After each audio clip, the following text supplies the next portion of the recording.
This is Nate with BleepinJeep. Today we're going to install a trailhead off-road intake into my brother's TJ.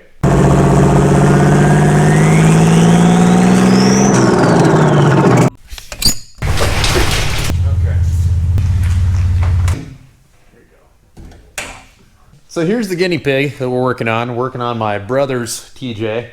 Looks like he just woke up, right? I did. The way this intake installs, and the reason that I think this intake is one of the best that you can buy, is that you're basically going to drill a hole right here, and it's going to locate the filter in your rain tray.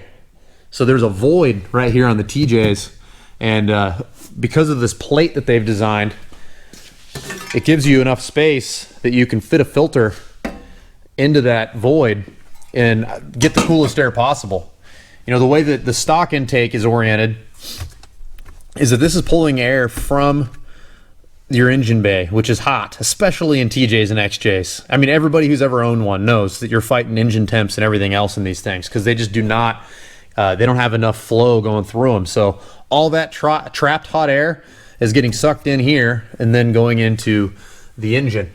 So we're gonna measure some intake air temps with the aftermarket setup, and then we're gonna hook this pipe back up, and then we're gonna do the exact same hill at the exact same speed, and we're gonna measure our intake air temps with the factory setup, and we're gonna see what the difference is.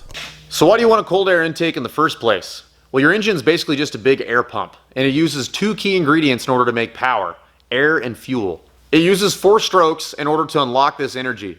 It uses an intake stroke where it draws air and fuel into the cylinder.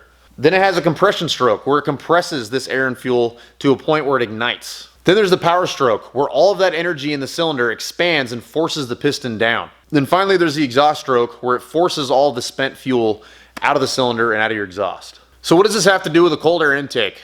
Well, that energy in the power stroke is caused by the expansion of fuel and the expansion of how many air molecules are in the cylinder. So with a good cold air intake system, you're allowing a denser air charge into your cylinder every time it's on that intake stroke. And what that's doing is it's giving you more molecules that expand on your power stroke, unlocking power and efficiency. So we're gonna start by removing the factory intake pipe, and then we're gonna remove the cover for our rain tray. It's pretty easy. There's 2 hose clamps. You got one down here, one right here. There we go. So we're gonna have to take these off. There's a few different screws, and then I think there's 2.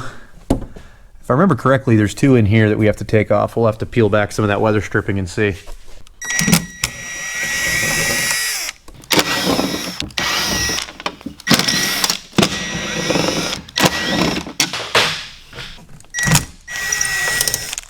Next step, we need to remove these wiper arms. There's a little tab that you pry on very gently on the bottom of this, and if they've never been removed, sometimes they like to fight you a little bit. There we go. So I'd recommend adding a little collection of these for your toolbox. It's not very expensive for the kit, you know, probably 15 bucks or whatever, but these little plastic guys are nice for being able to pry pieces of the body up and not destroy your paint. I got it. So this is the void that we're going to take advantage of trying to get air from. So we're going to remove a few of these places where it's like got this factory zip tie type thing that holds the harness to the body. So we're going to remove these to peel the harness out of the way to give us a little bit more room to work.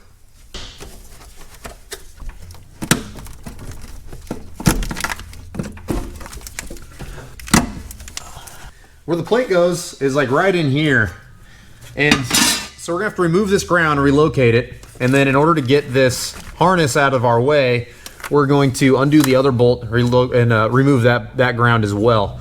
I'm thinking we'll probably relocate the ground up here, or I'll find somewhere. We'll get to that point here in a little bit. But for right now, we're gonna remove this bolt and that bolt, kind of get everything out of our way so we can locate this plate.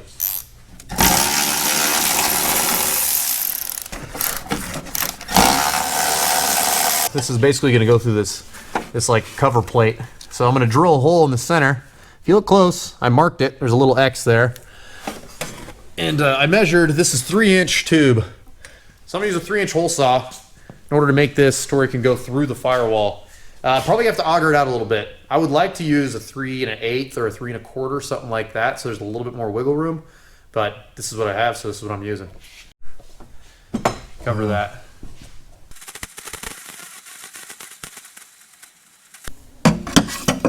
Perfect. I located the hole a little bit higher than where I'd marked it on the center of this, because I wanted to make sure that there was enough of a lip that if it rains and stuff, it still uses this drain. There's like a factory drain that goes in the bottom of this cowl. But apparently it's too high for this plate. I think what I probably should have done is install the plate first and then use it as a template for this. So you can do it in whatever order you want, but I think that if I was gonna redo it, I would do it that way in order to make sure that everything's gonna line up fine. I'm gonna just kind of auger the hole over just a little bit in order to make it fit correctly, and then we'll install the plate, go from there. Looks like that's gonna work.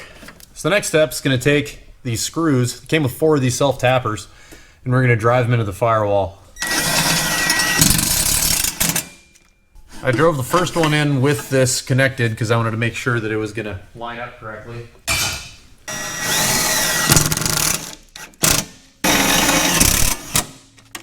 Now with this 4th hole, I noticed that it doesn't quite let us get close enough to put it in there.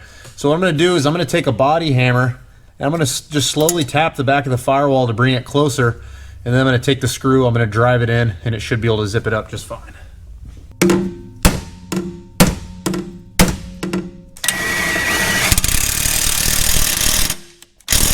So I used a die grinder with a rotary file to kind of clean up the hole a bit. And then I vacuumed out that little channel, and I think we are ready to start hooking up the intake. So I got this wrapped up, but before we install it, I'm gonna put all this back together. I think this ground is gonna work just fine relocating it. It looks like I have just enough to relocate it to here instead of where it was originally. So I'm gonna start putting all this back together so we can finish installing the intake.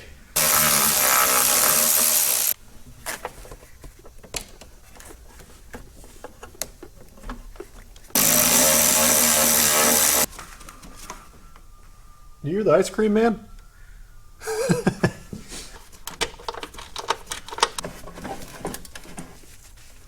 I'm going to toss the air filter on now that I have the tube installed.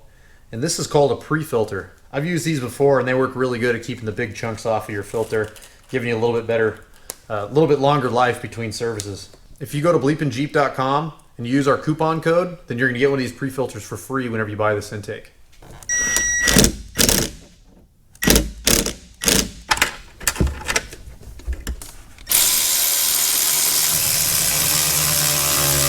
So this is a little bonus. This isn't something the kit comes with, but I threw a hose clamp around these little ears that come off of this this firewall plate in order to make it nice and solid. So everything's really rigid. And then as far as a flex between something this hard and the engine, which is gonna be vibrating around everywhere, this is gonna work as a flex just fine. But I like the idea of keeping this rigid to where when it goes through the firewall, the air filter, kind of hard to see, the air filter isn't going to be sitting there vibrating around and, you know, wearing a hole in the side of it or anything like that. So this is one gripe that I have about this kit, is that it didn't come with a replacement tube to go from the Jeep's attempt at a PCV to the intake. So since it didn't come with one of these and the factory one won't stretch out to reach, I'm gonna have to go buy something that's gonna work. I think we got this install pretty much done. I found some tubing in my shop that fits perfect for this PCV with a little hose clamp. And I think the only thing we have left to do really is to put the cover back on this cowl and then go drive it around and get some actual numbers in the real world.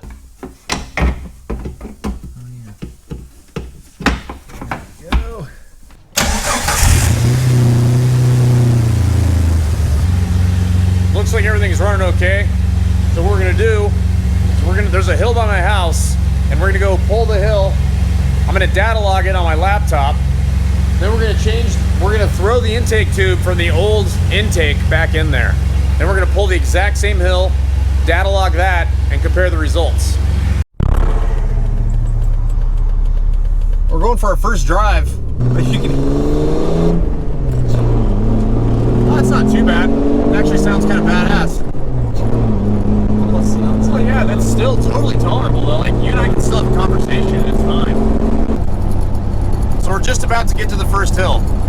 We're gonna do this with a THOR intake. My brother's in 4th gear. Looks like you're gonna keep it at what, like 55? So he's gonna keep it at 55 miles per hour. And we're reading live data with the computer right now. Ooh, might be kind of hard to see. So what we're looking for is our peak intake air temperature under a load. So we are about to go up the hill. We're starting up the hill right now. If you look close, you can see the lane split right here where it starts to get steep. We're probably at a 6 or 7% grade. Went up, we're at 24 degrees Celsius. We're cresting the top of the hill now. So he's letting off. And we're at the top of the hill.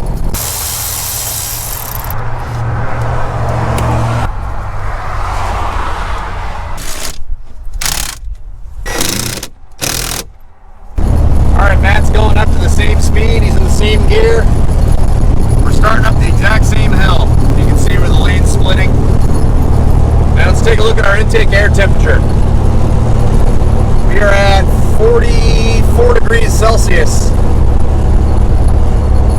we definitely have warmer intake air temperature right now. 43 degrees Celsius.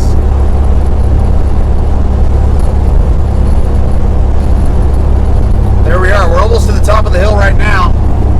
You can see 43 is about as cool as it's getting. The results are in. We're back. So the factory intake had an intake air temp on a load at 109 degrees Fahrenheit.